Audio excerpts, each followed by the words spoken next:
గౌరవనీయులైన చంద్రబాబు నాయుడు గారు నాయకత్వంలో రాష్ట్ర ప్రజలకి, ప్రపంచంలో ఉన్న ప్రతి తెలుగు వారికి పూర్తి విశ్వాసం ఉంది అధ్యక్ష.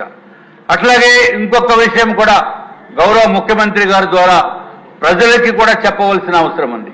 దుర్మార్గపు ప్రభుత్వం వైఎస్ఆర్సీపీ ప్రభుత్వానికి కూడా 40% మంది ఓట్లు వేశారంటే వాళ్ళు అన్నం తినిపోసారా, లేకపోతే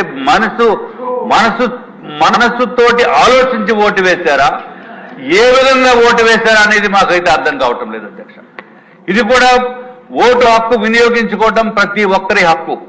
కానీ ఓటు ఒక మంచికి ఓటు వేయాలి, ఒక చెడుని దూరంగా పెట్టాలని చెప్పి 5 సంవత్సరాల పరిపాలన చూసిన తర్వాత కూడా వాళ్ళు ఈ విధంగా చేయటం అనేది ఒక్కసారి ఆలోచించవలసిన అవసరం ఉంది అధ్యక్ష. అది కూడా మీ ద్వారా గౌరవ ప్లీజ్ సబ్స్క్రైబ్ .news